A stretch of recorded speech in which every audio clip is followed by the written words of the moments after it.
ঘাটাল পাঁশকুড়া সড়কে আবার একবার পথ দুর্ঘটনা। এবার পথ দুর্ঘটনাটি ঘটল যাত্রীবাহী বাসের ছাদ থেকে পড়ে গুরুতর আহত হয়েছে এক ব্যক্তি। দাঁড়িয়ে আছে, আমরা বসেছিলাম, তো বাস নাকি পাঁশকুড়া থেকে আসছিল। আসার পথে সামনেই ছাদে কেউ ছিল আর কি, গদির উপর বসে। তো বাস বেগে আসছিল, বেগে আসার কারণে হাওয়াতে কোনো কারণে সে পড়ে গেছে। পড়ে যেতেই তার মাথা ব্যথা ফেটে রক্ত বেরোচ্ছে, সিরিয়াস অবস্থা, তাকে নার্সিংহোমে ভর্তি করা হয়েছে। তো বাস কিছুটা এসেই রাস্তার ধারে দাঁড় করিয়ে অল স্টাফ আর কি চলে গেছে। প্যাসেঞ্জার যারা ছিল তারা অন্য বাস ধরে সব যে যার স্থানে গেছে আর কি। তো এইটুকুই শুনলাম। আচ্ছা, বাসের মধ্যে আর কে কে ছিল কিছু জানা গেছে? বাসের মধ্যে বাসের স্টাফ আর এমনি প্যাসেঞ্জার ছিল, তাছাড়া আদার্স ছাদে আর কোনো যাত্রী কি ছিল? একজনই ছিল। আচ্ছা আচ্ছা, দাদা নাম পরিচয় কি জানা গেছে?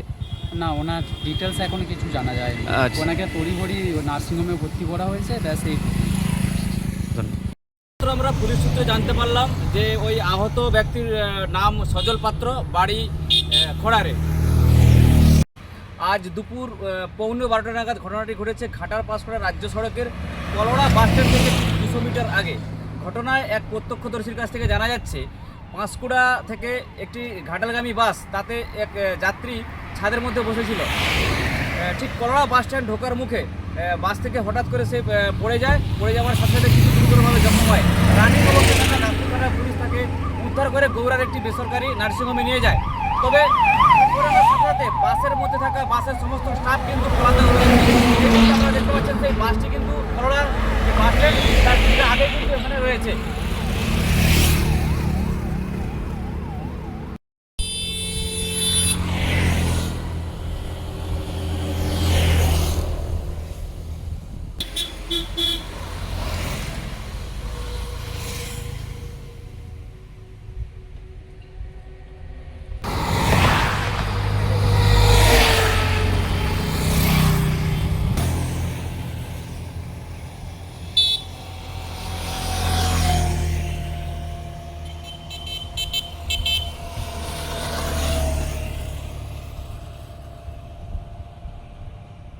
রাখছেন আপনারা?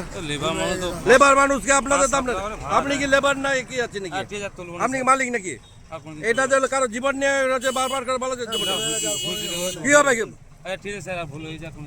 এটা কি তোমার দেখতে পাচ্ছ না? এদের লেবার মানুষ কি মানুষ নয় নাকি? লেবার মানুষ কি মানুষ না? ওকে ভাড়া দেয় না বিনা পয়সা যায়? যায় কি করবে? যাই কি করবে, কি আছে তোমাদের? কিন্তু এটা তো রিস্ক হচ্ছে, একটা জীবন চলে গেলে তো আরো বেশি হবে। তুলবে বলে তোমার ভিতরে ভিতরে ঢোকাও, বলে জায়গা যদি না থাকে উপরে যাও, উপরে যাবে না, যাও ওরকম বললে আমার দাঁড়ার কারণে। নমস্কার, স্থানীয় সংবাদের ডিজিটাল মিডিয়ায় আমি কিয়া মণ্ডল চৌধুরী। ঘাটাল মহকুমার যে কোনো খবর সঙ্গে সঙ্গে পেতে আমাদের ডিজিটাল মিডিয়ায় চোখ রাখুন।